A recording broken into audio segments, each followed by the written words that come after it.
Hey everybody, welcome back to the Babbling Pastor podcast with your friends. Michael, how you doing? Oh, are we on?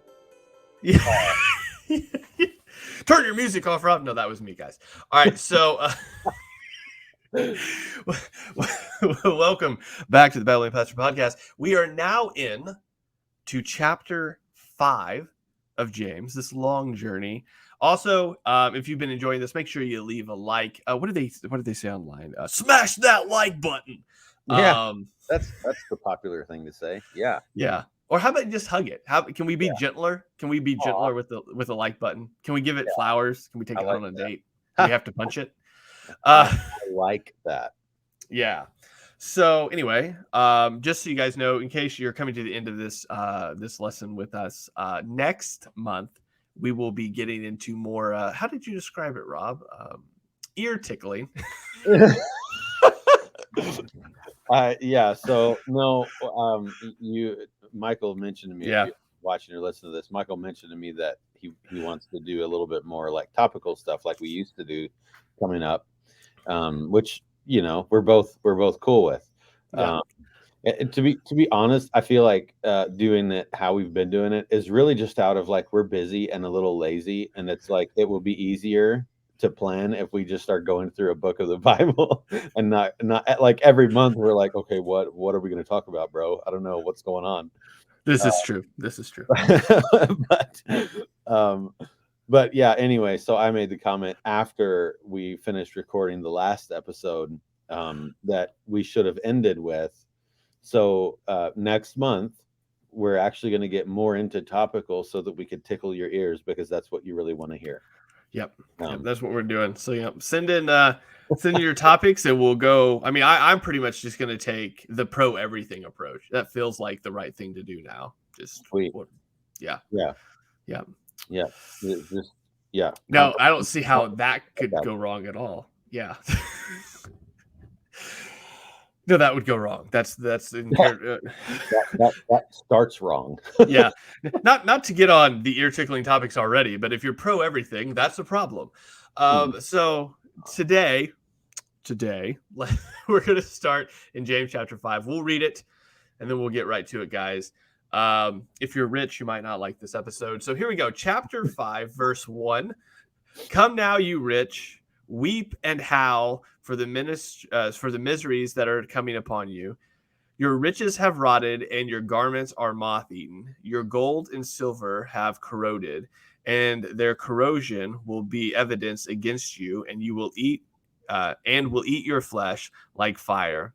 You have laid up treasures in the last days. Behold, the wages of your laborers who mowed your fields, which you kept back by fraud, are crying out against you. And the cries of the harvesters have reached the ears of the Lord of hosts. You have lived on this earth in luxury and in self-indulgence. You have fattened your hearts in the day of slaughter.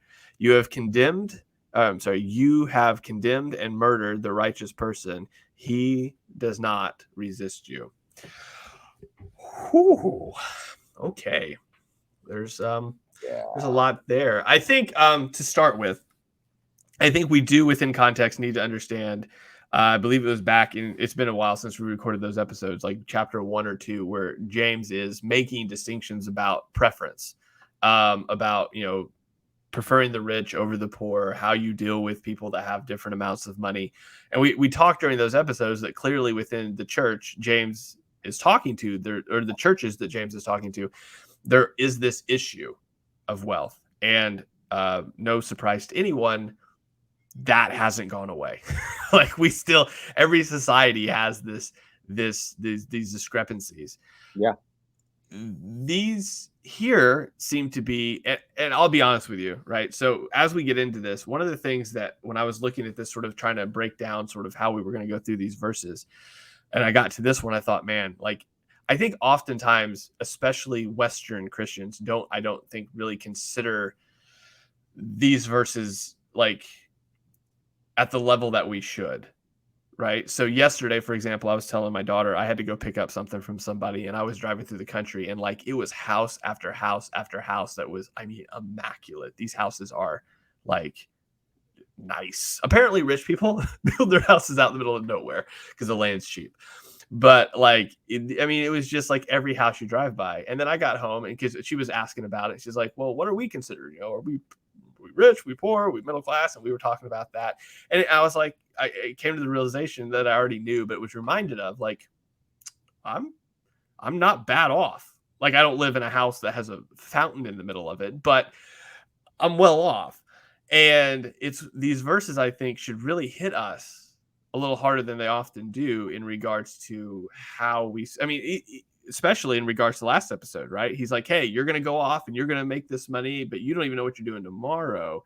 And then he gets to these verses and specifically comes in really hard on those that have money and how they've dealt with it and how they've dealt with the people that make them that money. Yeah, I think there's a danger that comes from what you're talking about, or that I'm reminded of, and it's really that sometimes we can read certain texts in Scripture, and I just did a podcast, I think literally yesterday or the day before, about this kind of very thing. But sometimes there's a danger when we're reading something in Scripture to think, oh, well, I'm not rich, so next. Yeah.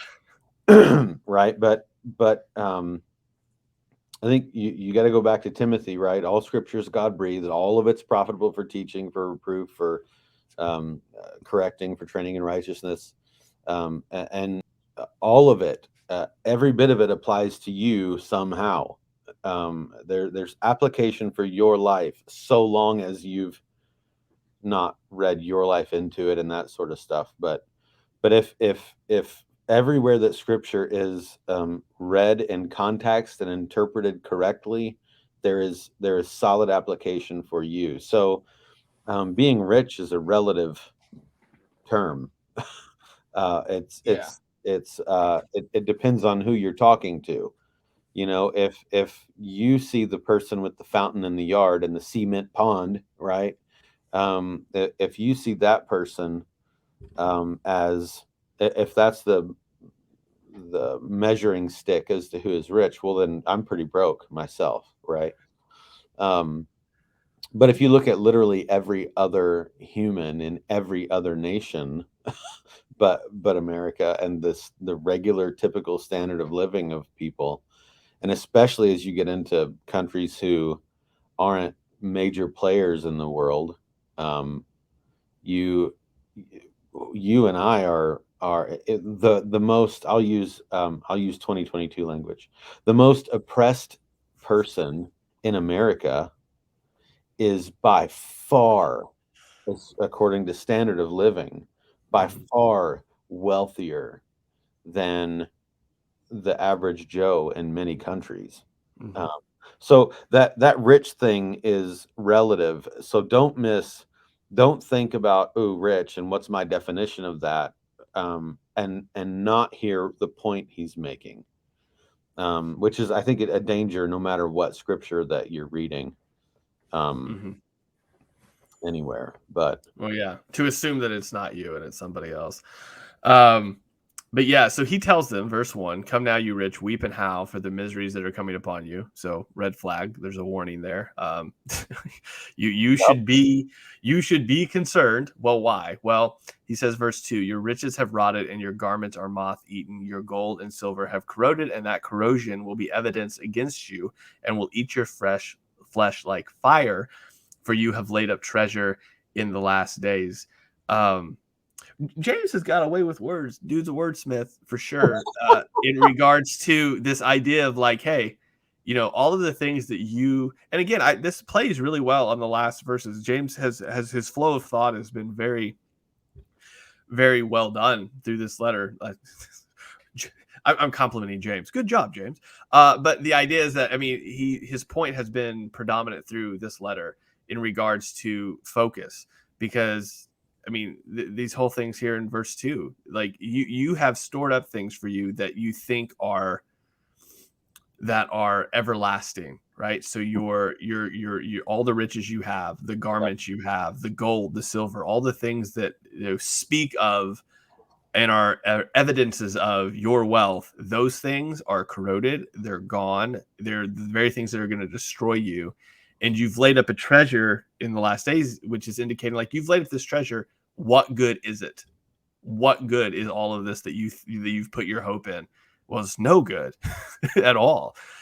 And I before we go into verse 4, I think we can speak to that in regards to like I think we have this idea that, and I don't want to call it Americanized idea because I'm sure everybody probably has this sort of idea that if I save up enough, I mean, it's clearly not an Americanized idea because James is dealing with it. And James, in case you guys didn't know, wasn't Western. But this idea that if I save enough and if I have enough, then that is what my security will be in. When he's already talked about in the last verses of verse 4, or in the last chapter, verse 4, about you don't even know what tomorrow brings. So good job for all your wealth. That's not going to save you. That's the thing that will actually, like, the very thing you put your trust in is what will eat you alive. Yeah, I love the whole how important it is. And here's where it what I was talking about just a few minutes ago comes into play, right? Because this isn't only applicable to whatever cash might be in your wallet right now. Right? This is applicable to everything in our lives, in the sense that well, the phrase that you used from Matthew 6, treasures in heaven, right? Don't store up treasures for yourself in heaven, right? In Luke 12, it says, for where your treasure is, there your heart will be also, right? Where the things that you treasure and care about most are it's just what it sounds like. Those are the things that you value most. Those are the things that you, if I'm being honest, worship.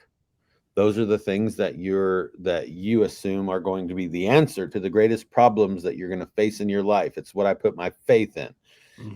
And so if I consider all of the stuff that I have in this life my treasure, it's sorely disappointing to realize, and sometimes that happens even in this life.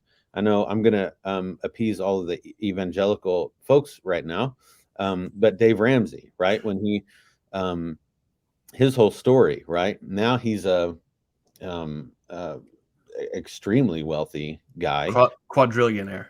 Yeah, it's what it seems like. But there was a time when he was a young buck in real estate and did all the things. That's his testimony, right? He did all these things and had a lot of wealth and income and all of the things. Well, because he's actually a great example of this text, because of the manner in which he had done it, not that he had kept wages from hired workers, but he had done it with taking loan after loan after loan, and this loan to pay this loan off, and this loan to pay that loan off, and all the things. It was just a matter of what felt like overnight, as he tells the story, really, he was straight up broke and couldn't pay any of the bills he had. And so there are examples in this life, certainly, of having all the things, and then the very next day, like maybe last week's episode, right? Not knowing what's going to happen the next day, but then the very next day or 2 days later or a month later or whatever, all of this comes crashing down, and we're reminded that the Lord raises nations and crashes them and brings them down or whatever. And that's true of everything. And so he's referencing even Jesus' own words from Matthew 6. Don't lay up for yourself treasures on earth, where moth and rust destroy, and where thieves break in and steal. And so the idea that that everything that we hold dear here, if it's here on this planet, it's fleeting. It's going to go away. We're walking through Hebrews in our men's Bible study right now, and this past week we're in the middle of Hebrews 11, we did a few verses out of that section, and it's talking about Moses in this section that we're in. And it says, by faith, Moses, when he had grown up, refused to be called the son of Pharaoh's daughter, choosing rather to be mistreated with the people of God than to enjoy the passing pleasures of sin. Regarding the reproach of Christ, greater riches than the treasures of Egypt, for he was looking to the reward. So his treasure was in heaven. He was looking forward to that reward. That's what his mind was on. That's what he cared about. And so whatever happens here happens. And it matters a lot less to the person who is heavenly focused. And not to mention the whole other point that this is something that is long-standing, part of God's law, part of the law and the prophets in many places. In Proverbs 2, 4, and 5, Isaiah 45, 3, the worker and wages, in particular, Romans, Paul talks about it. Now to the one who works, his wages are not counted as a gift, but as his due.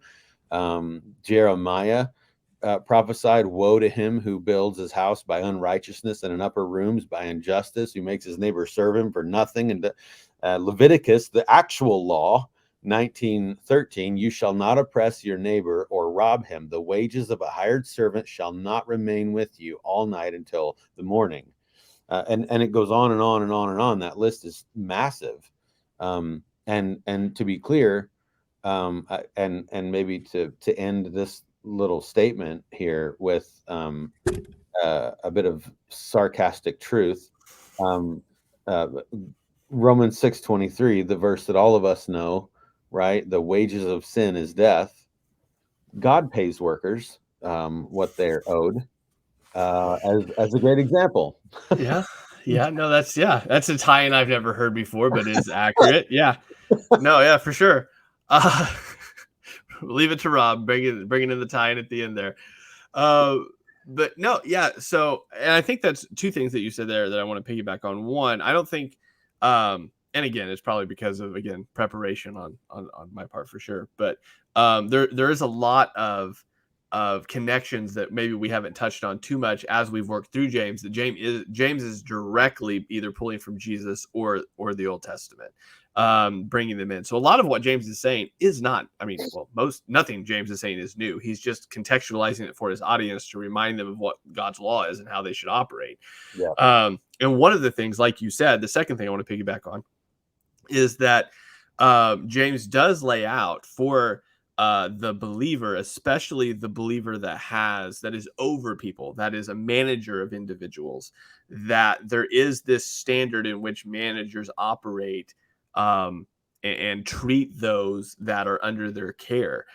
James's big contention here when he's preaching to them about this is that, like, not only have they laid up riches and that's where their trust is, but these riches have literally been built on the backs of other people that they have, and again, I know this word gets thrown around a lot, but they have literally oppressed. Like he said, verse 4, behold, the wages of the laborers who mowed your fields, which you kept back by fraud, are crying out against you, and the cries of the harvesters have reached the ears of the Lord of hosts.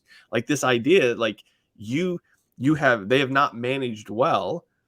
And not only have they not managed well, they're using the wealth built upon not, like, being unfair to people to live, in verse 5, so luxuriously and self-indulgently that they're using sin to live better.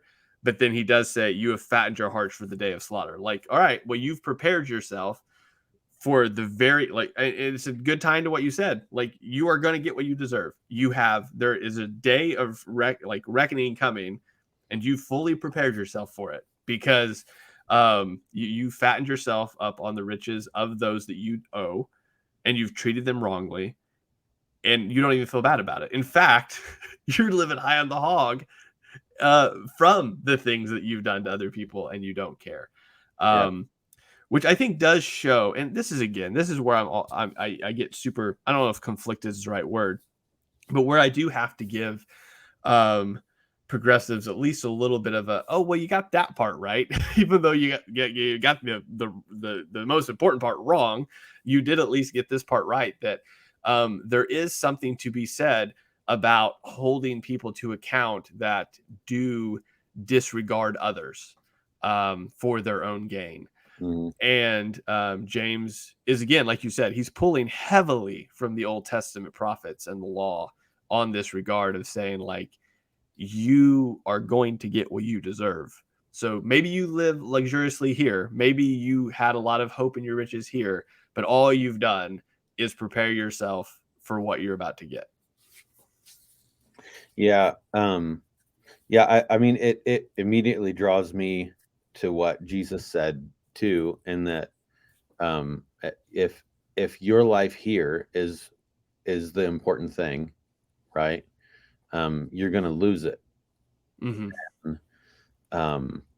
And yet if you hate your life here, if it's not the most important thing, if that's not what you're living for, then you'll save your life. And it's just that same idea. It's because here's the thing that I think a lot of people, I don't think you could refute it, but I certainly don't think that we like to think about it.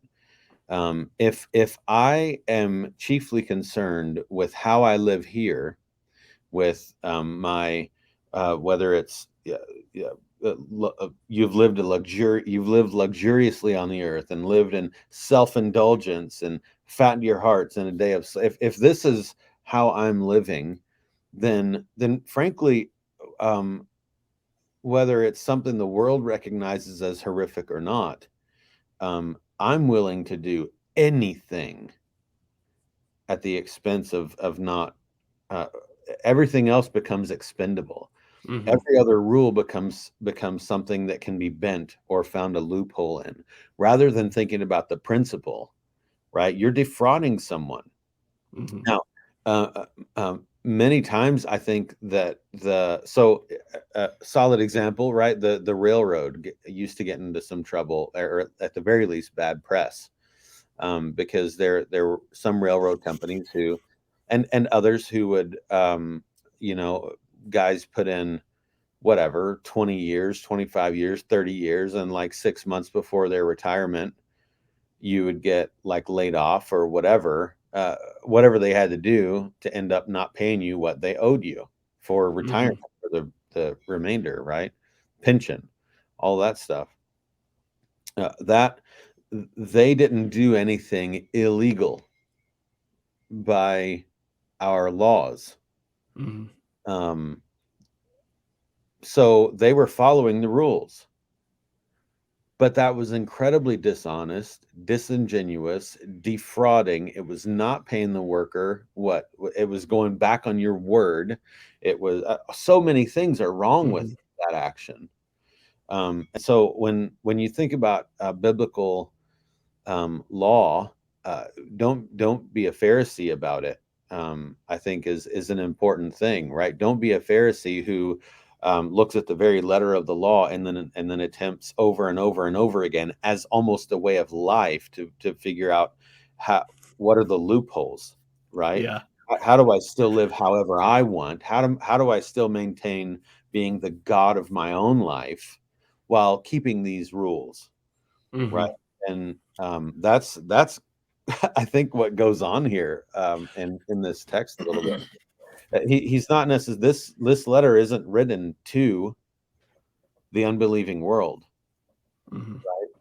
right? I think of 1 Corinthians too. I just preached, that was the Easter thing, right? And I opened with, if you were to just read this letter and not read the beginning, you would almost just have to assume, based on the stuff that Paul is addressing, that these people aren't Christians at all, right?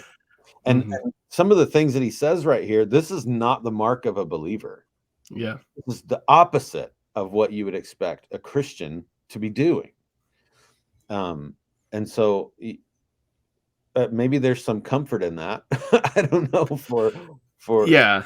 you know, but Well, on that point, I think that is important. I had a conversation with somebody along the same lines where I was like, I think sometimes there is this sort of rigidality that we have because I think I'm not a historian, so I'm sure I'm off on some of this, but like just from puritanical thinking that has really worked its way into some of the West, this idea that there's this perfectionism that is to be reached in a regard. And I think there's something solid to be said about that in regards to sanctification and the change in the believer's life. I mean, that you can't throw that out the window. But in the same regard, Paul and James and the apostles are working in a very pagan area where these people are incredibly confused about like how these, how their faith works with their life and all of those sorts of things.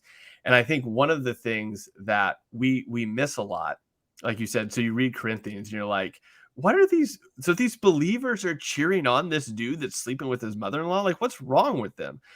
But I think sometimes we do negate the fact that like they're really new to this. Like they've come from all of these pagan backgrounds where this was kind of normative anyway. Like they're like, what's the big deal? Like, I mean, what's the problem?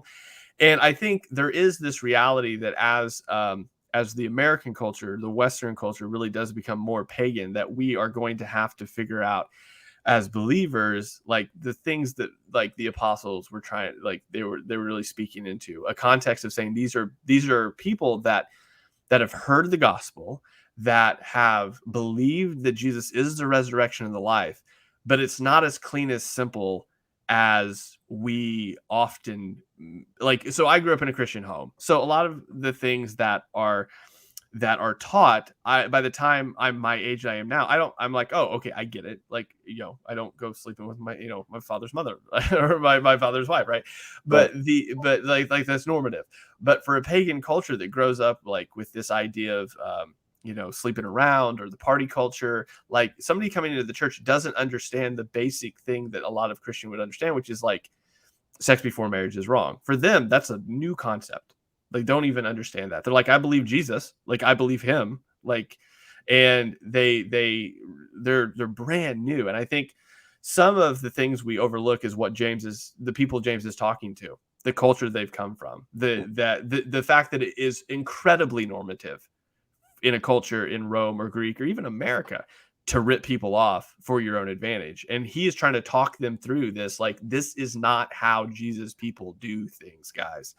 And in James's context specifically, contextually, I think we've already mentioned this. He's very likely talking to Hellenistic Jews anyway, those that have really Judaism that has sort of syncretized a bit with the Hellenistic culture of the day and have become fairly cultural in their thinking, and bringing them back to the law and bringing them back to what God has said before. Because I mean, look, I've been in management positions. I talk to people that are really high up in companies. This is like what we're hearing about right here. Like you said about well, what's the loophole?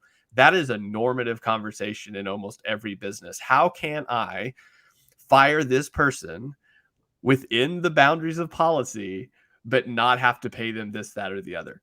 That is a conversation that I have heard a number of times. This is not odd or fringe. So James is speaking to believers and saying, you don't do that, guys. If somebody says, fire that person, I don't care how you do it, just figure out a way to do it. The Christian goes, I'm not going to do that. This is wrong. I don't care if policy says it's right. It is not right. And this is what he's calling them to, like this different way of thinking. Yeah. And I've seen that in so many different ways.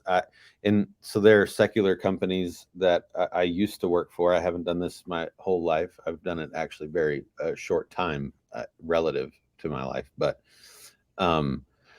where you, especially as some of this culture in the past years has worked its way into things, as a for instance, this is the most extreme example, but obvious that I can think of. There's a person that worked at a company that I worked for at one point who was at the very least a cross-dressing person. I don't know the story, don't need to, but the person was a terrible employee. terrible worker, didn't get anything done on time, always was like missing work and stuff. And the company had to think about how do we fire this person without getting into some kind of trouble and getting sued, because, well, this is why you did it, right? This is the culture in which we live. You know, when Donna and I and the boys were going down to Florida to go to the Founders Conference, on the way there and on the way back, I'm paying attention. And there are basically two repetitive, and when I say repetitive, I mean multiple times in multiple states, themes to all of the billboards. One of them was adult store next left, right? Yeah. Like that is a repetitive theme that is all over the place. There's one picture that I took even while Donna was driving for a stint, and in the one picture there was an adult store coming up and on such and such an exit, and they had boom, boom, boom, boom, boom, boom, boom, boom. Like they had like 9 billboards that they I had believe you were probably close to Indiana. It was like Tennessee, Kentucky. I think it's just like they that. line up. Yeah, there's a stint on that road where it's just like 8 of them in a row. Yeah. And but the other one was every 5 minutes, it seems like on these main roads, you're seeing, you know, called John Judge right now, the attorney, you know, and it's like that these signs are not up so people can be on the up and up and get something that they're actually owed, right? Now, listen, before the comments happen, right? Like, what I'm not saying is that no one has ever sued in an accident before that should have, that needed to do that to get their medical expenses paid or something. That, but by and large, the culture that's out there is, ooh, can I get some cash for this? Right. And that's why all of these attorneys, that's why they can afford the billboards. That's why they can afford, because people are eating it up. This very thing that is being talked about here is the attitude and the heart behind so many. How can I be dishonest but abide by the law? Yeah. And so it's not only the rich, you know, I think about this from a reverse perspective for a moment. How many employees do you know, have you ever worked with, who do their very best to rip off their bosses? Yep. I'm going to spend 20 minutes in the bathroom and then I'm going to take my lunch. Right. Yeah. This is a two-way street, right? Yep. No, exactly. So it's about the heart, like everything else in scripture, right? Yep. And then the last verse here, as we kind of tie up this episode here, verse 6, you have, and again, still speaking of the rich, you have condoned and murdered the righteous person. He does not resist you. Again, I don't know if there's a whole lot more to say on this verse, except just the fact that it's just this continuation of this theme of this reality that that you are using other people. And like I think one of the things you said before was really helpful, that when you have this mentality, other people become expendable. Like they're not people anymore. And I think one of the things, and this is where, like, in transparency, you said it's really easy to get there. And I think it totally is. When I was in management for a time, it was like 4 years. The longer I was in there, the longer I consciously, I had to stop myself. I was like, no, this is a person. You don't just cut their schedule to try to get them to quit. Like, because that was an encouraged thing. Just cut people's schedule. You don't even have to fire them. Just cut their schedule and then they'll quit, which is, again, a dishonest way to go about things. And it was encouraged to do that. And you start seeing people more as products than you do people, in the sense that, like, whatever it takes to keep me in my position, I'll do that. And I can't tell you how much. And again, this was just this isn't some, big, huge business in regards to the locality of it. It's very much this idea of, like, hey, if you want to get promoted, or if you want to keep your job, or if you want to, keep making the amount of money you have, just do this, that, and the other at the expense of these other people.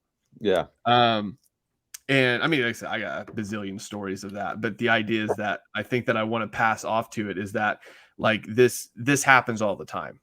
Yeah. And you're either on the receiving end of it or you're on the giving end of it. And sometimes, like you said, if that role gets reversed, then you're just vindictive in how you do things. there are people that got promoted, which they shouldn't have, but they got promoted. And then because they now have this newfound power, take it out on everybody that did them wrong before. And this is what, I mean, this is the key of it. James is like, guys, there are right ways to go about treating people and there are wrong ways. And going back to what, 4 or 5 episodes ago, like, you're not the one that's the lawgiver. You're not the law.